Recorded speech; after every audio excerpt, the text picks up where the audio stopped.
Rugi mereka kehilangan aku. Rugi mereka kehilangan aku. Ya. Karena faktor sejarah karir dan kenyataan hidup, memang fans gue sudah membludak di seluruh Indonesia. Tapi bukan itu pemicu, bukan itu yang utama. Yang utama adalah menjadi keluarnya saya ini menjadi terkuak secara nasional. Ternyata ada masalah serius, yaitu mana SK Menteri. Yang kedua, ada kasus yang sedang berjalan. Entah secara kebetulan kok diputus persis bersamaan pada saat maksimumnya saya lagi berselisih dengan Otto, yaitu putusan kasasi 18 April 2022. Itu saja. Dan secara hukum Anda tahu konsekuensinya. Terima kasih. Baik, yang selanjutnya silakan. Bang Gino.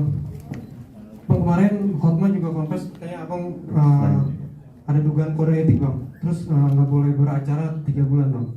Ini tanggapan abang seperti apa bang? Karena kemarin katanya abang nggak ada upaya perdamaian bang antara kedua belah pihak kemarin rumah tangga itu bang. Seperti itu. Terima kasih bang. Waktu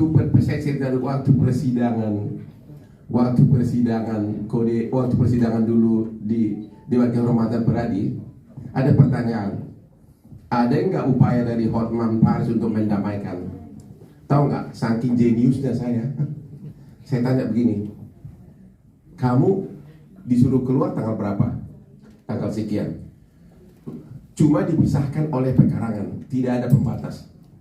Ada berapa bulan kamu tidak pernah ditemui atau di WA pun sama suamimu? Ada lebih dari 2 bulan.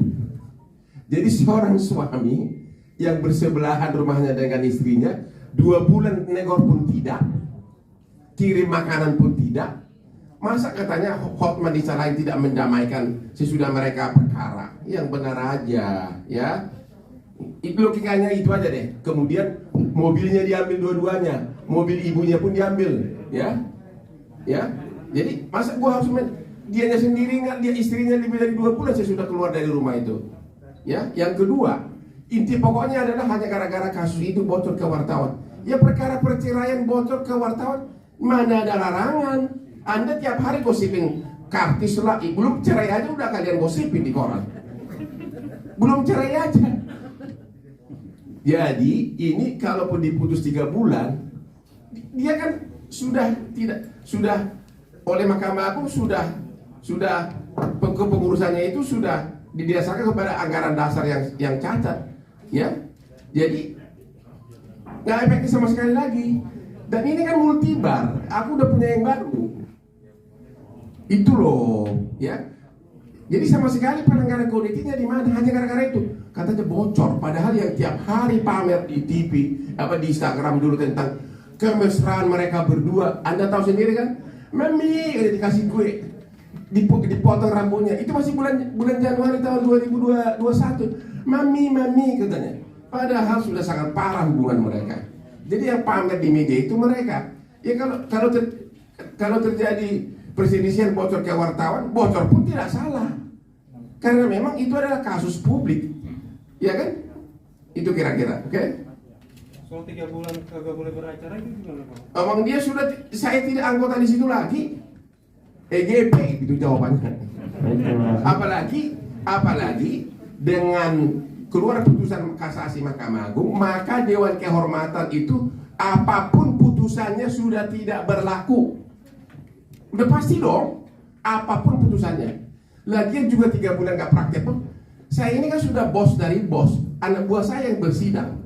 Saya tinggal dansa-dansa di Holy Wing, duit jalan terus, ya. Anda juga bingung kan? Itu coba Dewan Kehormatan itu kan anak buahnya Otto, ya kan?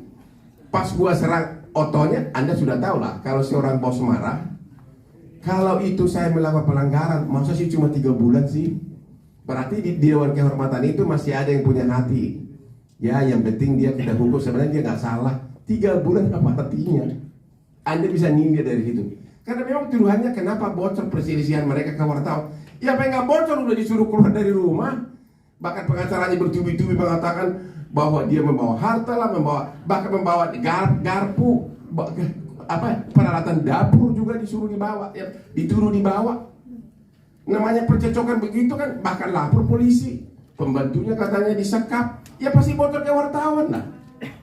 Jadi putusan Dewan Kehormatan itu ya Anda tahu lah.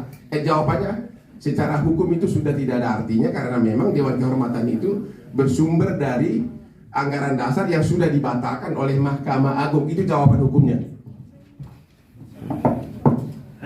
Terima kasih. Selanjutnya.